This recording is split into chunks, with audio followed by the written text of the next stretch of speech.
गौतम बुद्ध अधिकतर समय यात्राएं करते थे और यात्रा के बीच में जहाँ जहाँ ठहरते थे वहाँ भी अपने शिष्यों को और लोगों को उपदेश दिया करते थे। ऐसे एक बार जब वे प्रवचन दे रहे थे, उन्होंने प्रवचन खत्म करते हुए कहा कि जागो, समय हाथ से निकला जा रहा है। इतना कह अपने प्रवचन खत्म कर दिए। प्रवचन खत्म करने के बाद गौतम बुद्ध ने अपने शिष्य आनंद से कहा कि चलो थोड़ा घूम आते हैं। आनंद तुरंत बुद्ध के साथ चल दिया। बुद्ध और आनंद दोनों ही प्रवचन स्थल के मुख्य द्वार तक पहुँचे और एक किनारे रुके और वहीं खड़े हो गए। प्रवचन सुनने के बाद लोग वहाँ से बाहर निकल रहे थे, इसलिए वहाँ भीड़ सी लग गई थी। अचानक भीड़ में से एक महिला निकल कर आई और उसने गौतम बुद्ध से कहा कि तथागत, मैं एक नर्तकी, आज एक सेठ के यहाँ मेरे नृत्य का कार्यक्रम है, लेकिन मैं ये भूल गई थी। आपने जब कहा कि समय निकला जा रहा है तो मुझे तुरंत याद आया कि मुझे कार्यक्रम में जाना है। आपकी वजह से मुझे ये बात याद आ गई, इसके लिए धन्यवाद। इतना बोलकर वो महिला वहाँ से चली गई।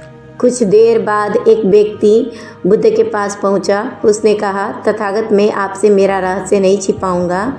मैं एक डकैत हूँ।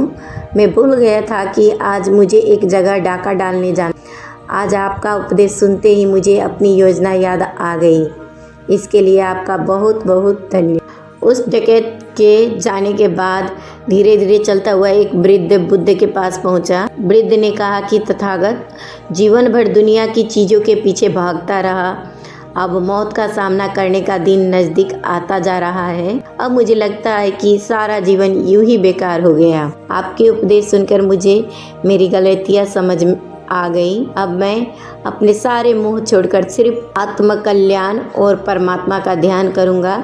इतना बोलकर वो भी चला गया। जब सभी लोग वहाँ से चले गए तब बुद्ध ने आनंद से कहा कि मैंने तो प्रवचन में एक ही बात कही थी, लेकिन सभी ने उसे अपनी अपनी बुद्धि के अनुसार समझा।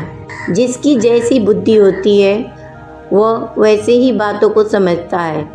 जिसकी झोली जितनी बड़ी होती है वह उतना ही दान समेट पाता है। हमें अपने कल्याण के लिए अपने मन की झोली में शुद्ध और पवित्र बनाना चाहिए, ताकि हम ज़्यादा से ज़्यादा अच्छी बातें अपने जीवन में उतार सकें।